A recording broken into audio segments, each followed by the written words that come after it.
Just testing the sound.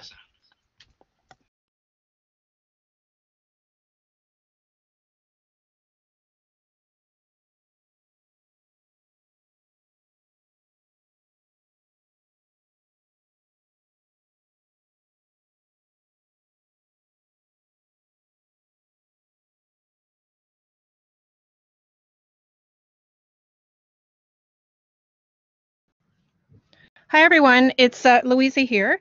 Just a quick note to let everyone know we'll be starting in about 6 minutes. So hang in there and we'll start shortly.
Hi, Kim. That's okay. I'm just keeping things muted until we have more people arrive.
This is Louisa again. We have another 2 minutes. So just going to give people more opportunity to log in. I will mention that I have my great colleagues, Rob and Josh, here with me as well, just in case people have some troubles logging in or are having some difficulties with getting their audio set up. So those folks are on standby watching the chat in case you have some issues.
Hello, everybody. It's Louisa from Algonquin College. Welcome to our Educational Technology, or ETC, Lunch and Learn webinar series. So I am the ETC, or Educational Technology rep for Algonquin, and today I'm also going to be the facilitator of our session. So today's session is going to be designing presentations and online lessons with the brain in mind. So just a few things that I wanted to mention before we get into the presentation. So first of all, I wanted to mention that I have two great colleagues with me here who will be helping out with the session. So that's Rob and Josh. They're going to be watching the chat. And as I mentioned a moment ago, in case you're having some difficulties with your audio, or if you have any sort of technical questions, then you can put them into the chat. And later on, I am expecting quite a number of people to end up joining us. We actually had 205 people register for this session, so we're just thrilled with that response. We'll see how many people are able to join us, but given that number, we're going to keep this as, in terms of a structure, we're going to keep this more as maybe a presentation to begin with, and then we'll leave time at the end for questions. But I encourage all of you to type in your questions to the chat, and Rob is going to, in terms of the webinar sort of questions and topics, he's going to monitor those. And then at the end of the session, we'll go back to those questions, and then we can have a bit of a Q&A at that time.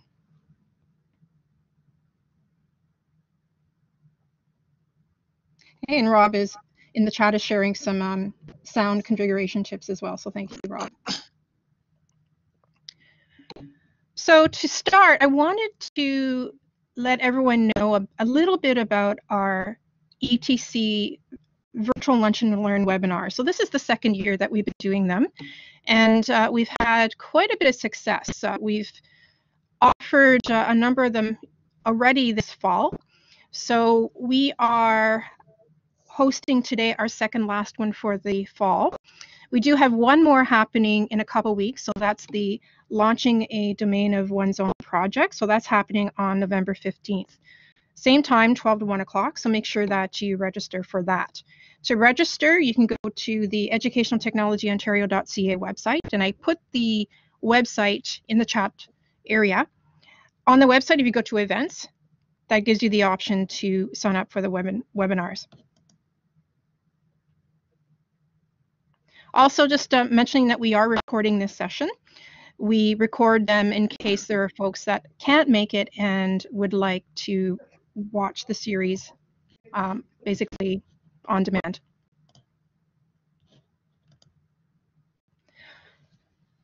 Anyone can be a facilitator for these webinars.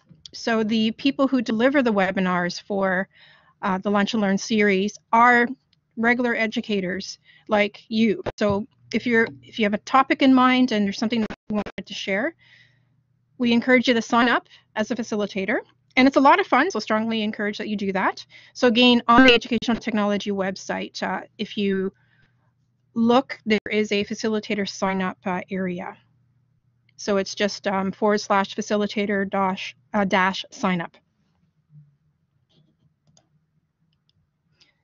Also wanted to give a plug to our Advancing Learning Conference. So just a little bit about the Educational Technology Committee. So the ETC is a committee that represents all Ontario colleges across the province. So we have representatives from all of our 24 campuses, all of our 24 colleges. And one of the things that we do every year is host an Advancing Learning Conference.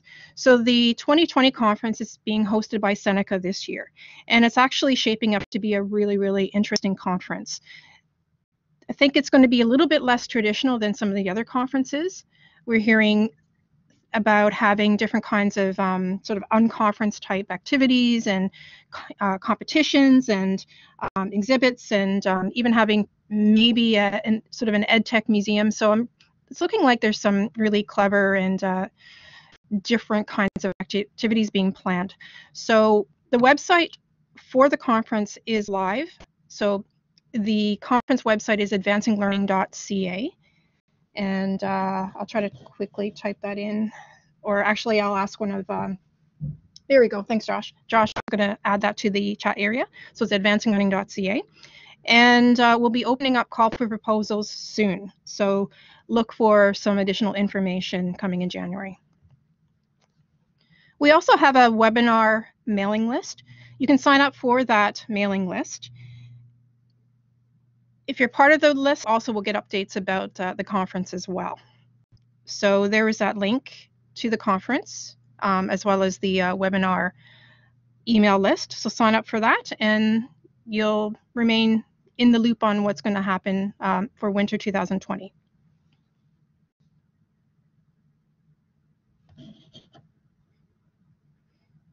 Okay, so I see that we're up to about 76 people, so that's really amazing. So welcome, everybody.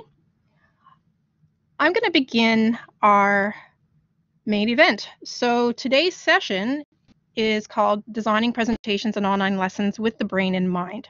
So once again, my name is Louisa Lambrix, and I'm from Algonquin College. So let's dive in. And as mentioned, just want to reiterate for the folks that are continuing to come in, feel free to post your questions as we go along, but the structure of this presentation is that I'll share some information first, and then we'll have a question and answer at the end, and we'll be sorting through some of the questions that you post through the chat at the end of the session. So we'll leave about 15 minutes for question and answer and hopefully some great discussion. Okay, so having the brain in mind when you're designing online presentations and actually giving face-to-face presentations. When you look at this image, what are some things that it evokes in you? So I'm going to invite you to, in the chat, just write a few words, some things that come to mind when you look at this image. So imagine that this poor individual looks like they have a migraine coming on. What are some things that are evoked when you look at this image? So I can see the comments coming in. So pain, information overload, confusion, familiar, yes, frazzled, frustration, yes, all of those things. And we are in November, right? So we're at this point in the semester where we're really low on energy, and we're probably especially feeling this way. And if you think about our poor students, especially the first ones coming to college, they're probably feeling especially overwhelmed.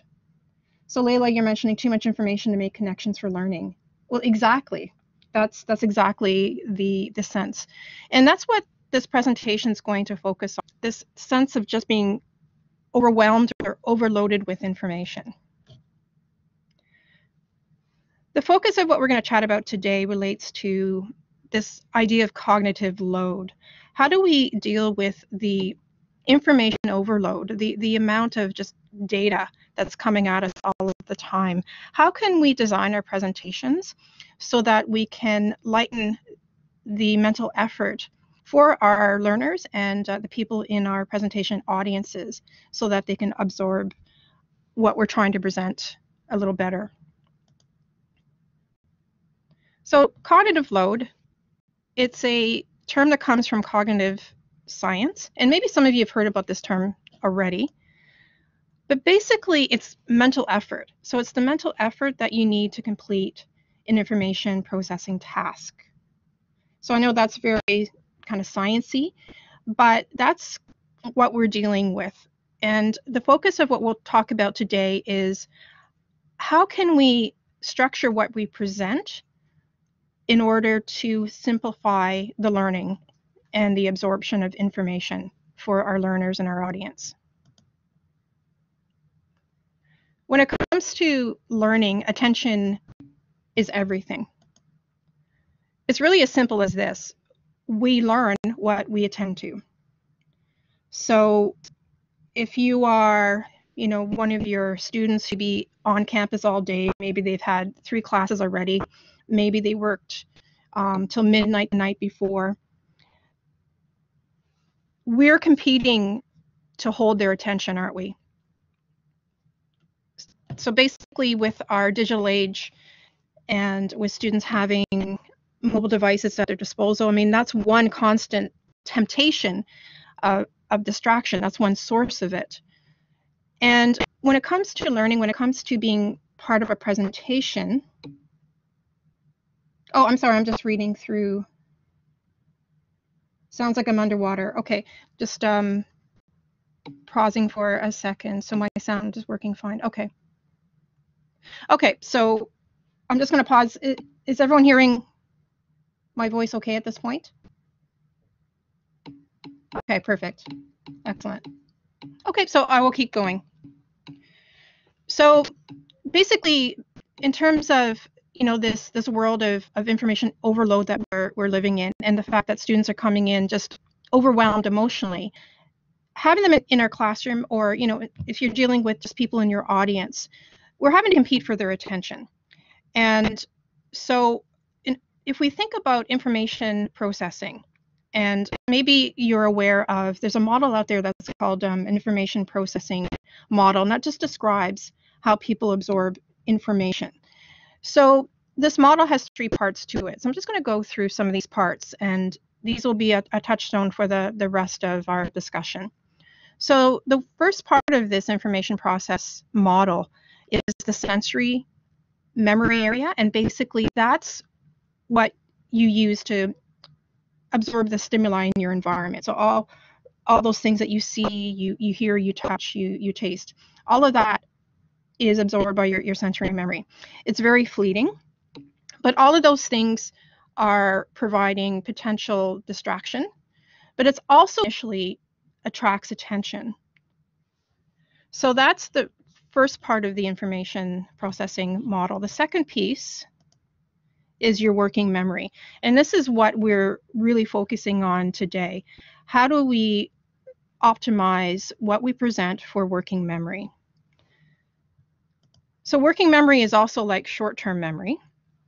And you can think of an analogy in terms of computers.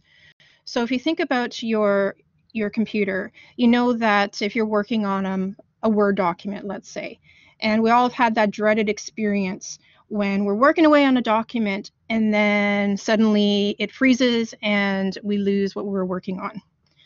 Similar kind of idea with working memory. If something interferes with what is in your mind, then that information is not remaining in your working memory, and there's a disconnect. And with that disconnect, it means that you don't have the opportunity for it to be put into your longer term memory. So it's kind of how your memory system works. So your working memory is important for focusing your attention. It's the space that you're manipulating information. So if you're working on trying to understand a concept, or even if it's simple memory, maybe you're trying to remember some kind of fact or concept, that kind of rehearsal that you do is you're doing that with thinking memory. Now, sort of like our computers, working memory is temporary storage. So if you're working away on that Word document and it crashes, whatever was in that temporary storage, that's gone. If you open up your document, then that last little bit that you wrote isn't there. So it's a similar analogy in some regards to your working memory. And that's where cognitive load is so important to manage.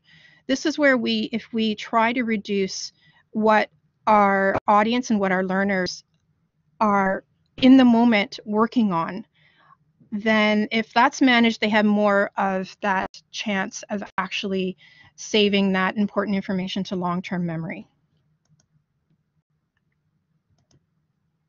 I think we're all guilty of doing this at some time or other. We're working away, we have a gazillion tabs open, but at some point, what happens? So I'll put this out to the chat. What happens when you have too many browser windows open? Amy, that's right, it's your brain. That's my brain as well, for sure.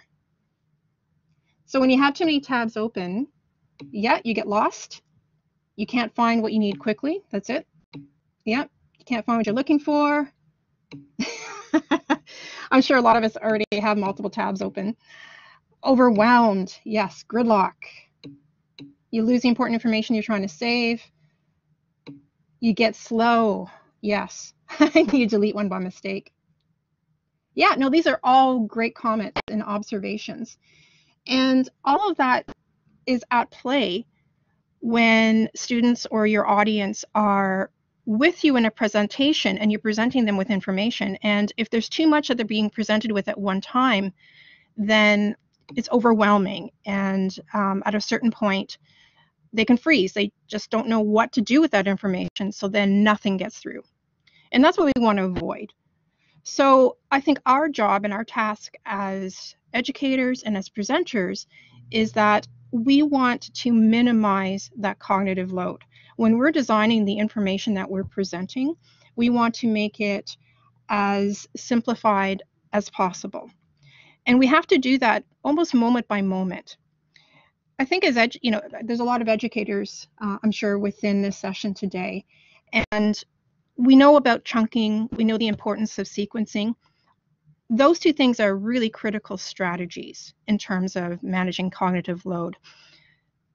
And it's that careful selection of information and that purposeful and thoughtful presentation of information that's really critical in order to help your students and audience absorb the information, to absorb the key messages that you're wanting them to take from what you're telling them.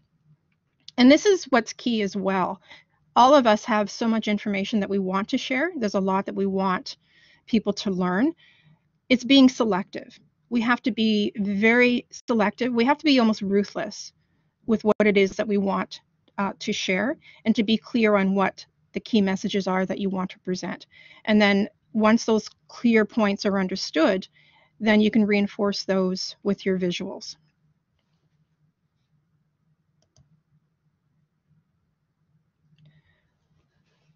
So working memory, as I mentioned, it is temporary storage. So in a way, it's like, RAM on your computer. Some of you might be familiar with this principle already. So this magical number of 7 plus or minus 2. So this is a finding that has been replicated in psychology for decades. And it's this understanding that your working memory can actually only deal with 5 pieces of information plus or minus 2. And that seems rather surprising, doesn't it? It doesn't seem like a lot of information at all, and that's very true. In terms of numbers, that's essentially a telephone number. But chunking, for instance, is a way of kind of hacking this really limited working memory. So that's why chunking of information is so important. When we chunk into meaningful segments of information, that's helping our audience and learners digest that information. And it just makes it more manageable for them to keep it in their mind and then make that transition to the longer term memory. So I'm just going to put it out there. Is this a finding that you were aware of? Have you heard of this before? And again, you can just put it in the chat. Are you aware of this magical sort of 7 plus or minus 2 number? Okay, so some of you have heard it. Oh, okay, it's new for some of you. Interesting. Vaguely, yeah. Yeah. Yeah, I still find it a surprising, thing to recognize that our working memories are actually that limited. But if you think about it, that probably explains that feeling of fatigue and tiredness that we experience. So we're really, in a day, for instance, if you're a student and your only job is to basically absorb information all day, then that kind of explains why it's so tiring, because we're constantly trying to know what to focus on, what to, what is most important from like the sort of myriad of information that's presented to us. So yeah, it does, I agree, and it does make a lot of sense, doesn't it, that we have these limitations. So here is a presentation of the entire information processing model. So with the working memory, while it's limited, what's good about it is that there is just enough space to allow for that rehearsal. So it gives you that chance to to basically work with this new information. And that's what the intention is. You use that working to manipulate the information and make sense of it. And basically you make sense of it by tying it to information that you already know. So things that you've learned before that are now in your long-term memory. So that's really the key to learning. So in terms of timing, without that rehearsal, things tend to stay in your working memory for only about 20 seconds. So it's really quite fleeting, isn't it? So that's why we use many different methods for trying to keep things in our working memory, trying to sort of absorb and make sense of things. One technique is association. I think we're all familiar with this. There are those techniques such as mnemonics. So for those of you out there who have taken music lessons, so I took piano lessons, so this mnemonic had actually helped me a lot. So every good boy deserves fudge.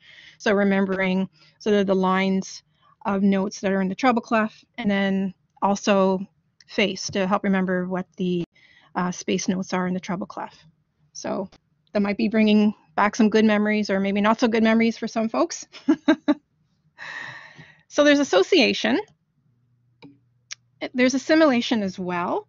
So again, it's tying to what you already know, your prior learning experience. So what's already in your long-term memory. This is a very basic example, but you have this picture of an SUV. And let's say you've never seen an SUV before. So you're looking at this and you're like, doesn't quite fit in the cars category, but it doesn't quite fit in the truck category. So what is this thing? Well, you know from having learned previously that, well, okay, it's a vehicle. So that didn't take a lot of effort, did it? I mean, you saw this new information and it's okay. It's recognizable because you had some previous knowledge that, okay, it kind of falls in that category of vehicles. It has characteristics that relate to that. That's where you come in as a presenter and educator, assimilation, really trying to help your learners personalize the new information that you're presenting to them and to make those connections. So giving them that opportunity to think about their own experiences and to make their own connections. That's very, very important. And that's that whole process of assimilation. Learning that ultimately does not happen unless your audience can assimilate the information and make it their own within long-term memory.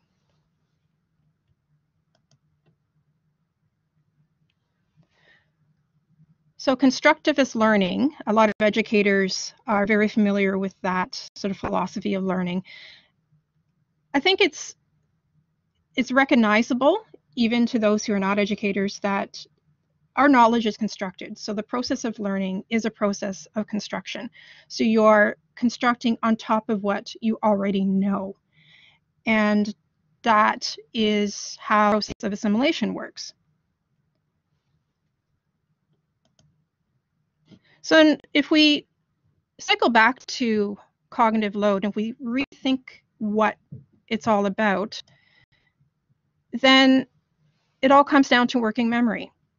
We're really trying to limit what we're presenting to people at any one sort of particular time. So in terms of a presentation, we're actually thinking about it one slide at a time.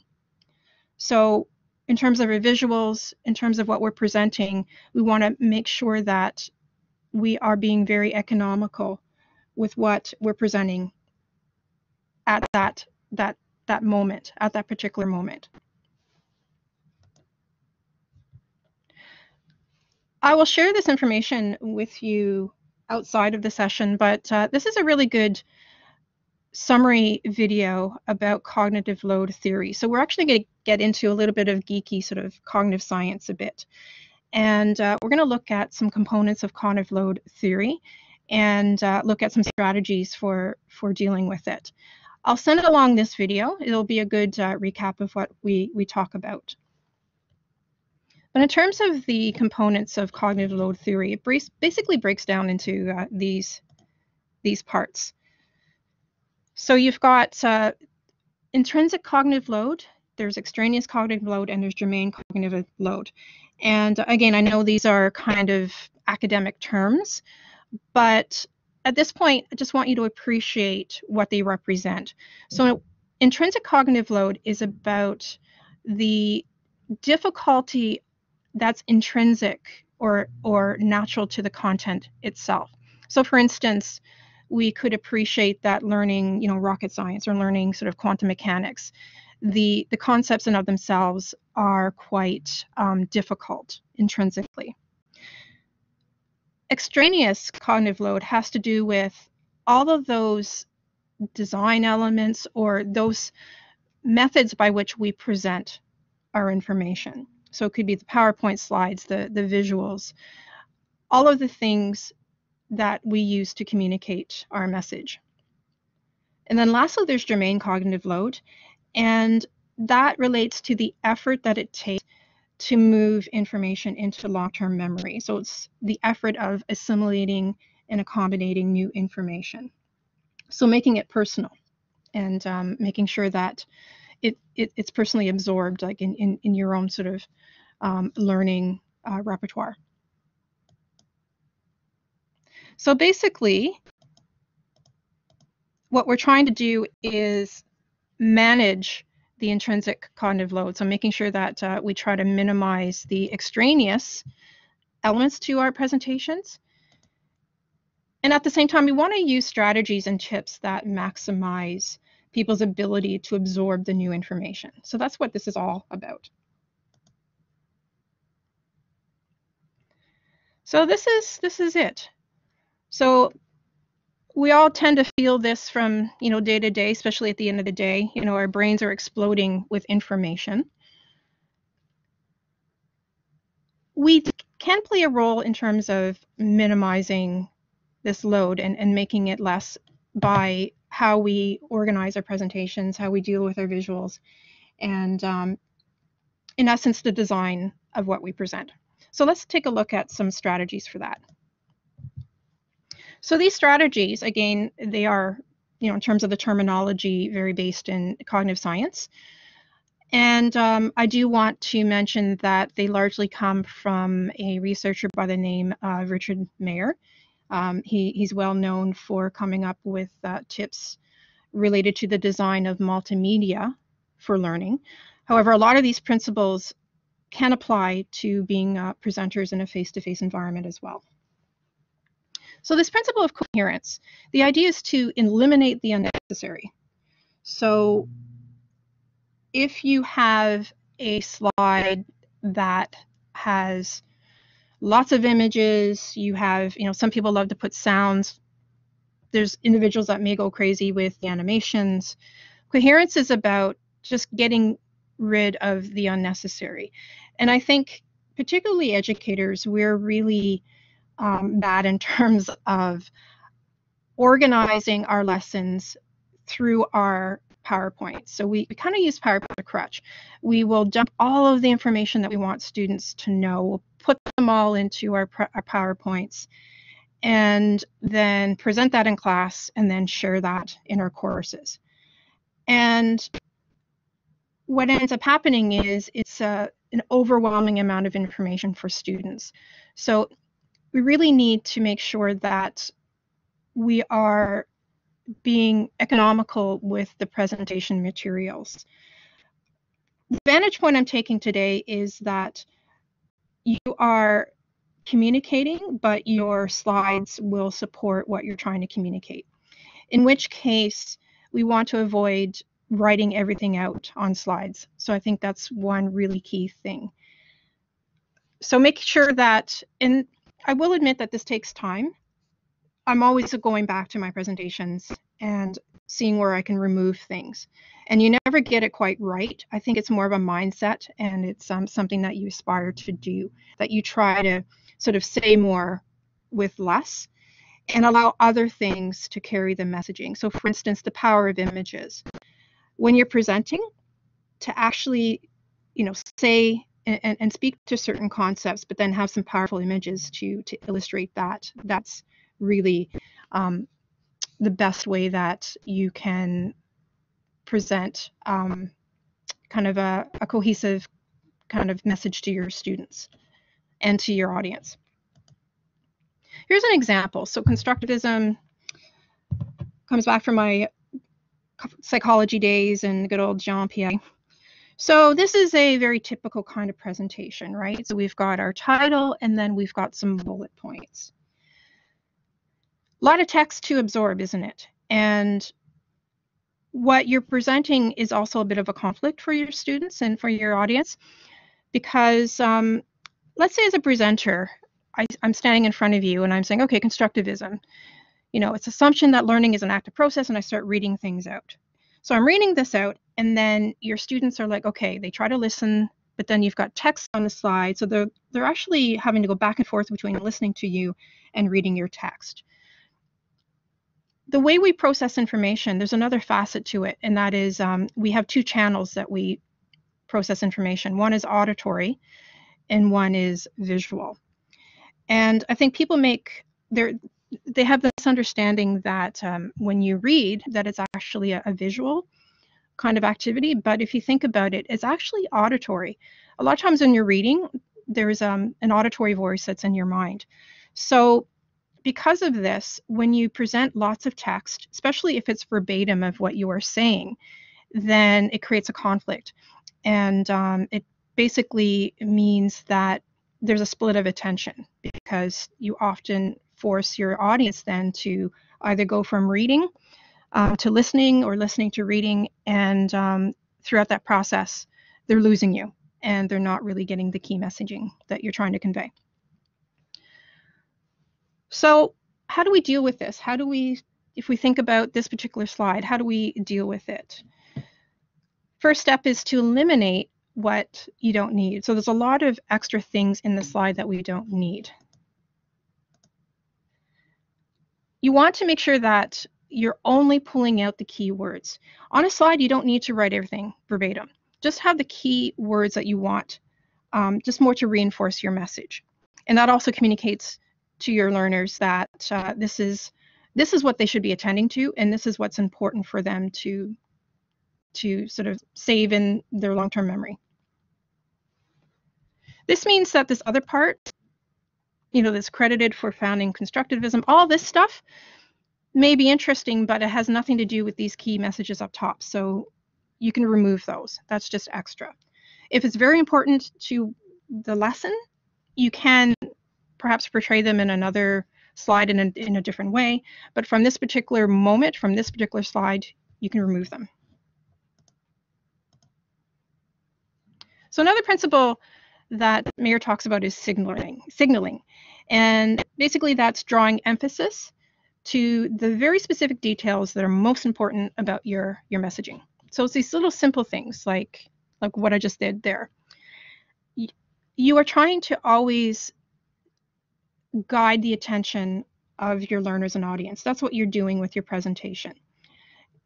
You can draw emphasis through little sort of animations like that, or by selectively sort of putting bolds and highlights and underlines and things like that. But I caution not using too many of those devices at once. If I were to, bold and capitalize, certain words and then underline other ones, then it becomes chaotic, and then nothing becomes remarkable and stands out. So you want to be selective with the kind of emphasis that you use. Did I lose you, Tony? We'll try to get you back. All right, the next principle is redundancy. So this is a really interesting finding that has come out of the research from Richard Mayer. So this is the fact that people actually learn best from graphics and speaking together. So if we're thinking about learning material, so I think a lot of us create screencasts with narrated audio. So this reinforces a previous point made, that being that when you have narration and you want to avoid having the verbatim text in sort of long sentence and paragraph form, and you want to not read that verbatim. What the research suggests is that it's better to have a powerful image and then to speak to the image and that a combination of both actually results in the best recall of information. If you're reading verbatim, as mentioned, from paragraph text that you're presenting, then again, you're creating that conflict of students not knowing whether to read what you have, visually on your slide or to listen to you. So it's better to have students listen and then have that reinforced with graphics. And it's not to say that you can't have any text at all. You can. Just be very economical and just choose the most important words.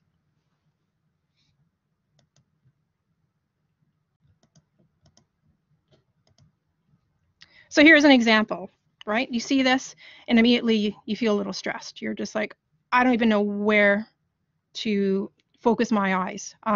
It's just overwhelmingly cluttered. And I think we've all experienced that with presenters, that they'll post a slide like this and then they will read verbatim. And you just get totally lost in terms of what the message is. And worst case scenario is that's when you start pulling out your phone, right? You're just like, okay, this is too much. And you divert your attention for a moment and grab your phone, and already your attention is elsewhere. Now, I guess, we consider PowerPoint that, oh, well, okay, just break up the text into chunks. So we talked about the importance of chunking earlier. But this is where, again, you have to make those purposeful decisions. Chunking in of itself does not result in learning. You have to still minimize the amount of information that is there. So then in terms of text, it's really just the key pieces and words, and that's it. Here's another concept that Mayer talks about, and that's spatial contiguity. And basically, when you have images and you have some text that describe the images, make sure that the labels are close to what the labels represent. So here's an example. So we have a diagram of the skull, and this is typical to what you see in a textbook. You've got the numbers and then you have the list of terms. Probably the better way to do this is, instead of having the numbers, having to go back and forth in terms of where you're focusing your eye, it's better to have the information close to where it actually resides in the image. Now, what's good about this is that, for instance, we're looking at the frontal sort of lobe kind of sort of area of the skull. That label is exactly where that element is. So you're not having to go back and forth, get back and forth. That, and it seems to me a little bit silly that, oh, well, it's only sort of momentary, kind of distraction in terms of like, oh, it only takes a second to look at the number one and then find it on a list. But all of those tasks in terms of effort, it adds up.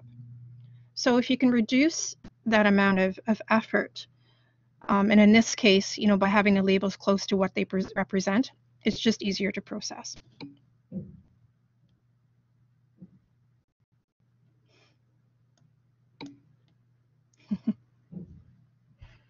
Okay, so the last thing we're going to mention here is temporal contiguity. And when it comes to presentations, this is very obvious. We just want to make sure that our image and our narration is presented at the same time. So if you're using any kind of animation, then making sure that the timing of it is in sync and you don't have too much of a delay in between. So I think that one is pretty straightforward. And so there are more tips and strategies that are shared by Richard Mayer. These are just a few of them. And I do encourage you to do a Google search. And if you're really interested in this, and if you're interested in cognitive science, it does get into a lot more detail.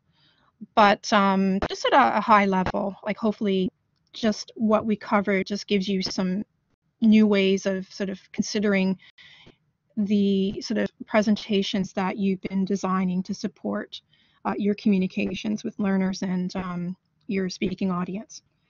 I'm going to finish off my presentation piece with a few more power tips, and then I want to get back to having more of a conversation.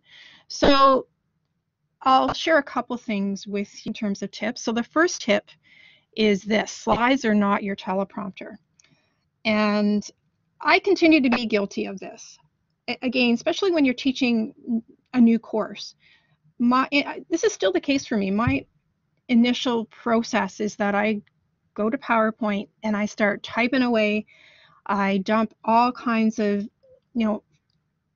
information that I think is important that I want to share. It all goes into the PowerPoint, and then, oh gee, I really don't have time to sort this out. So then I post it to my course, I present it in class, and then I'm reading from it because I haven't quite maybe mastered the sequencing of the content yet. And I think realistically, that is where many of us start. But I think what we want to recognize is that as we become more comfortable with our content, that we want to step away with, from that notion of, the PowerPoints are for you as a presenter. They're not for you, they're actually for your audience. So the whole intent of a particular slide is to support the key points that you were trying to make in that moment.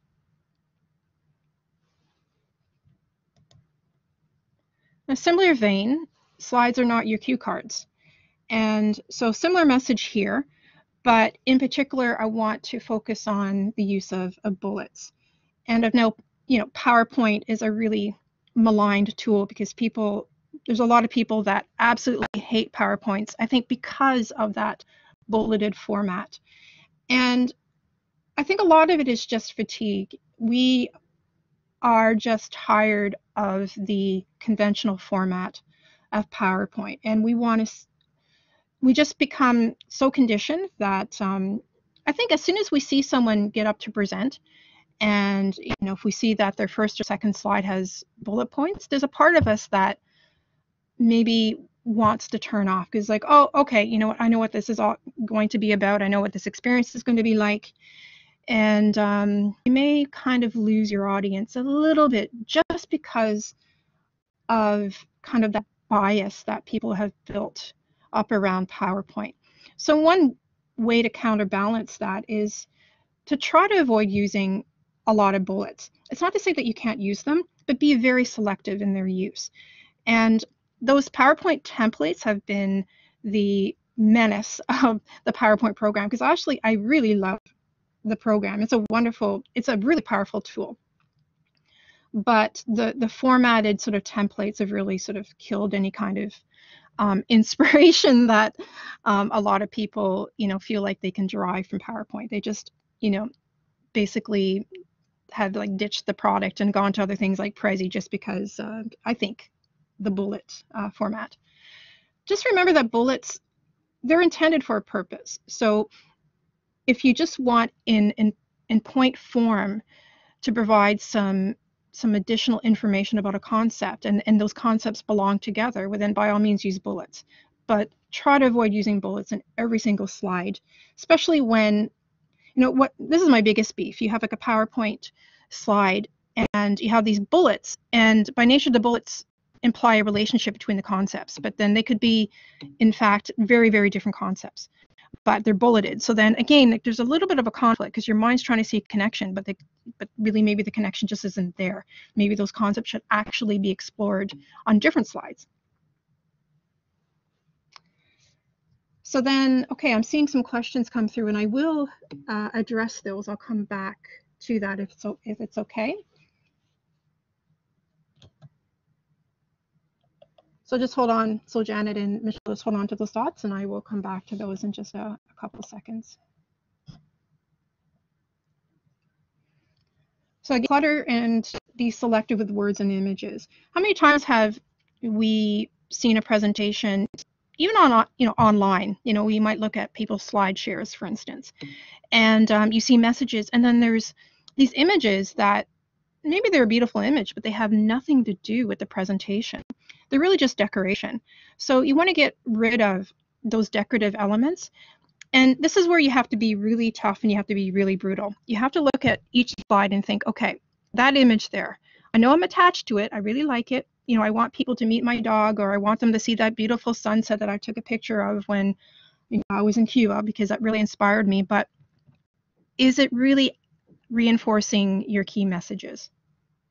If it's not, then you have to make that hard decision and remove it.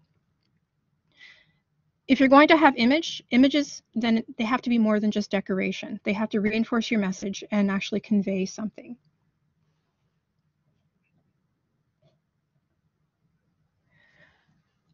So here's an example, again, typical slide. And the key message here is read it. So the point 1 says read a lot in order to write well. So that's the key concept. And of course, there's all these bullet points, and it's very hard to sort of absorb this in a meaningful way. There is a different way to present this, and here's one possibility. You could break this out into 2 different slides. So you could have one slide that just has the main point, and then the second slide after it can have just an image, and like an emotional image can be really strong. Something that sort of connects you sort of in an emotional way. And then you can just present the information. In this case, it's just presented in a circular fashion around the image. So again, we're so sort of conditioned by the format of the bullets that we kind of forget that there's different ways of presenting the same kind of information. And this leads me to one of my last points, and that is, and this might be shocking because we hear about all of these rules in terms of only have a certain number of slides. And I think that you really don't need to worry about the number of slides.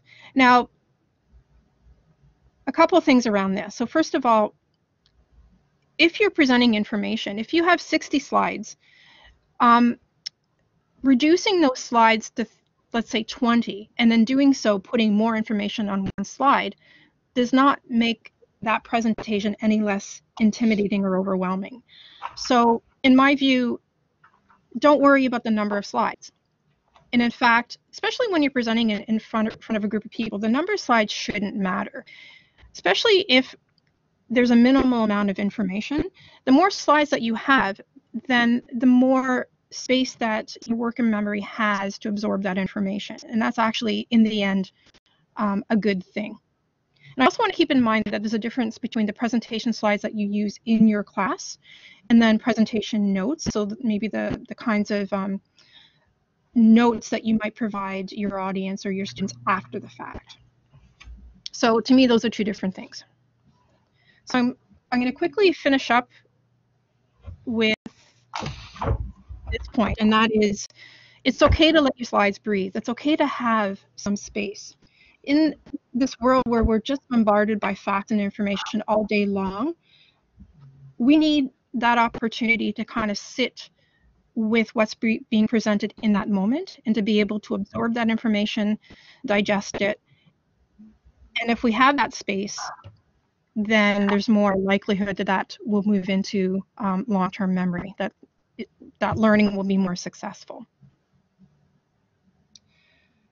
So those are kind of the main tips I wanted to share. So thank you for bearing with me. I want to get right into our discussion.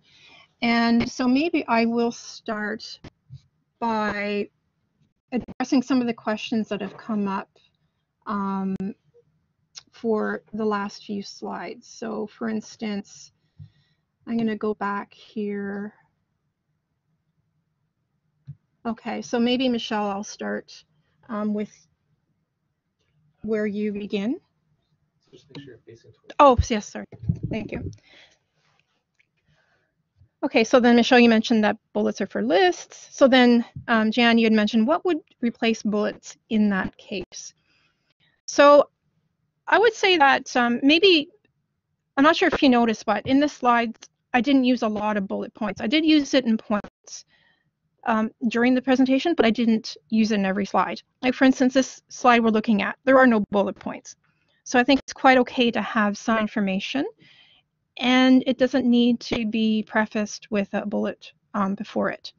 It does come down to, I guess, the slide itself and your intention with that particular slide that you're presenting. So, once again, sometimes you do need the bullets because you have to show that relationship. You have to show like a hierarchy of information and to show that certain concepts belong with each other. But that's maybe something to sort out in terms of what you're trying to achieve in the moment. So in terms of other questions here, okay, so Janet, you mentioned, what is an alternative option for prompting or staying on course if not using the slide as a prompter? So that's a very good question. And I think the main thing is that I think we all want to have perhaps our presentation notes. I think you just don't want to have those notes on the slide that you're showing your audience. You can have them elsewhere, so there's nothing wrong with having some notes that, you know, depending on your style, that you're holding in your hand, or, you know, in our classrooms and in a lot of presentation venues, you may have more than one monitor, in which case with PowerPoint, what's great is that you can be in presentation mode, and then on another screen you can still see the notes that you have for each slide in your notes view. So that is another possibility for having sort of notes available to you but not visible to your audience. So I'm going to go back as well. Okay, thoughts about how to incorporate these ideas with accessibility guidelines for written materials, font, alignment, hierarchy. That's a really good question, and I think that's another presentation, and maybe that's a follow-up presentation or webinar that we could do next winter. There are all kinds of techniques for designing your slides, and relating to all of those things that you mentioned. They're really more the design principles, like how to properly align your text, what kind of fonts to use. So I'm reluctant to get into a lot of detail. I think maybe what I'll do is maybe I will pitch this as a presentation idea for the winter, where we can really dig into some of these actual design principles that we can apply that address your question. I hope that's okay. There is certainly a lot of helpful tips related to that. Now, what I will say is that I will be online for a little bit of time afterwards. So if you have sort of a burning sort of desire to have more specific, you know, questions answered right away, I'd be more than happy to. I mean, I do know of some sort of quick tips and tricks that you might be able to use. But I think I'd like to create a special presentation on this one. Well, I'm glad you could make it, Kim, so thanks very much. But I'm going to continue going through the questions, and people that have to go, I totally understand. I appreciate that you've attended, and hope you can attend the next one, which is on November 15th. Now, but I will continue to address questions for the next little while. So there's a question from ML. So can you speak more about the 7 plus or minus 2? So yeah, I can try to speak to that. So admittedly, that finding comes from cognitive science, and it comes from absorbing information that tends to be factual. In time, it does seem to be a very persistent finding, and it does relate to how we absorb other pieces. Well, not other pieces, I shouldn't say pieces, but how we absorb maybe larger, I think, concepts. Again, that idea of chunking. When I was studying psychology and I was reading about the 7 plus or minus, that changed how I actually studied through my notes. And I actually began, as I was going through my own notes, I would be kind of breaking things down and chunking things according to relationships and how they related to each other. And I kept that 5 plus or minus 2 in my mind, because at any one time, if I was dealing with a particular topic, I tried to keep that in mind and build those solid relationships around chunking things according to that plus or minus 2. I was involved with web design for a period of time. I still dabble with it a little bit. But for graphical interface design, you see that principle that come up as well. So for instance, if you have menu items, you try not to have more than, you know, say 7 menu items. And there's a reason for that. And again, it comes back to that principle.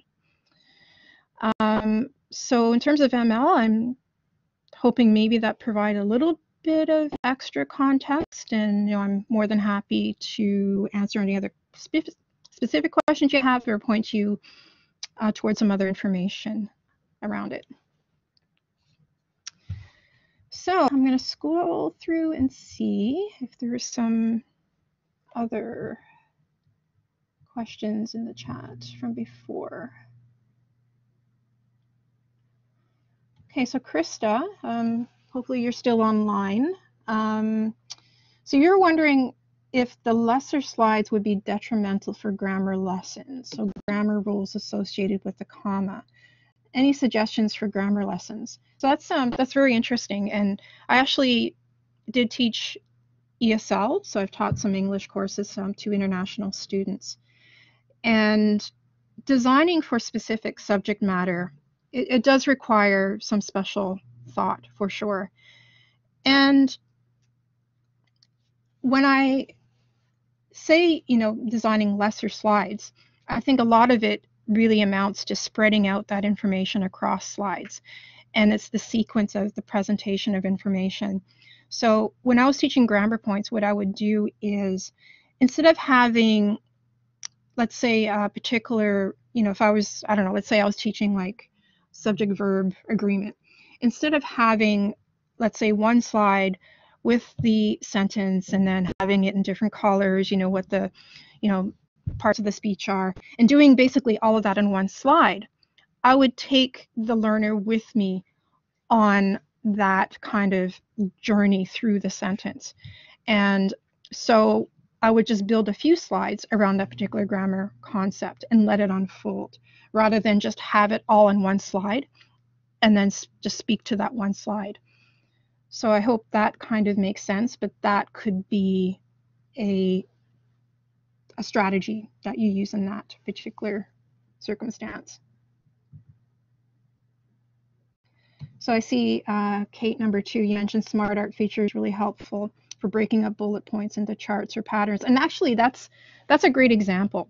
So not everything has to be presented as text. In fact, charts, graphics, infographics, all of those things are very powerful ways of conveying meaning, and it doesn't have to be in words.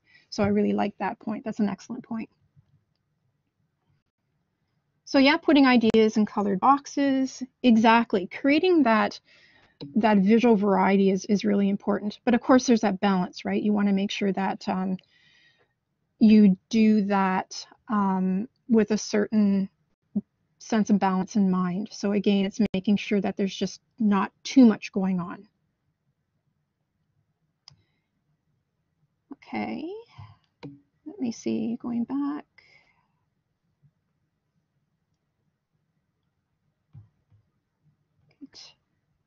So then, okay, so then let's see here. UDL, multiple means of representation. Yes, absolutely. These tips are especially helpful in terms of applying UDL, and especially designing your learning materials and having those multiple forms of representation. And that's a really important UDL principle to have in the back of your mind as well. It all fits very nicely together. Okay, so I'm not seeing any other questions come in. And as I mentioned, I will be online for a bit longer, so feel free to hang around and post your questions. But otherwise, I want to thank you again for attending. And be sure to sign up for the next one, November 15th. And also sign up if you want to be a facilitator. Sure that you all have some great things to share with your fellow colleagues, and encourage you to go to the Educational Technology website and take a look. Also, I'll mention that the recordings from past sessions are posted there, so you can review those on your own time. So thank you, everyone. And thanks, Jennifer. And hopefully I haven't left you all feeling overwhelmed. Hopefully there's some nuggets of information that you can take back with you and apply to your own practice. Great. I'm glad that people are finding some of the information helpful to them. Great. Okay, thank you very much, everybody. Enjoy the rest of your day.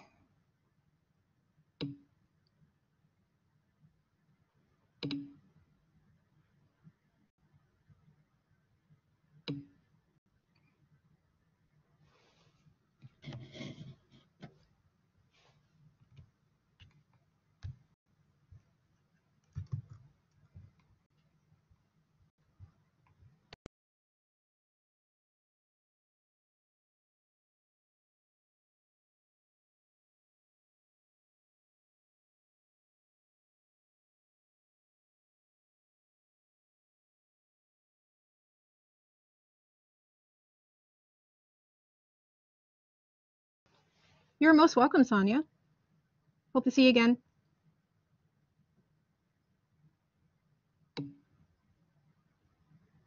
So to find the recording, actually, I will. So I've got, well, I'm application sharing right now. So let me try to switch my application. But I can, if you have a few minutes, I can just show you where they are on the ETC website. So I'll just share my browser. So let me do this. This is where it gets dangerous. Did I just, nope. There we go.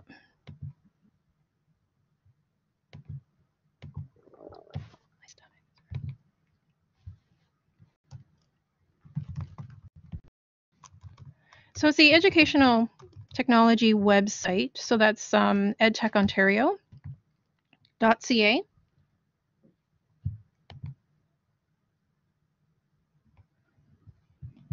We have a webinar section, so ETC webinars.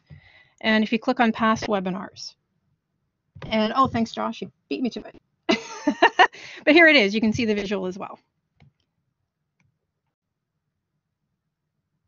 So then there's a little link that says previous events, and recording should be find out more. Yeah. And that's where they are.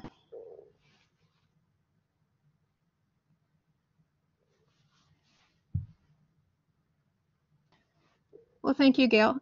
Sorry, Gay, not Gail, for attending. Glad you could make it.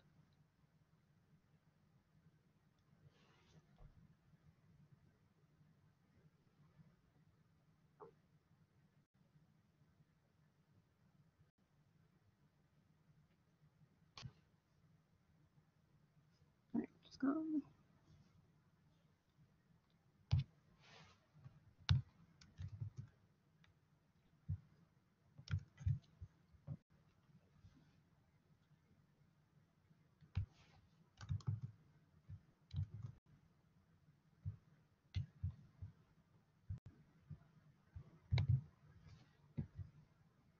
Ooh, nope. Stop sharing first.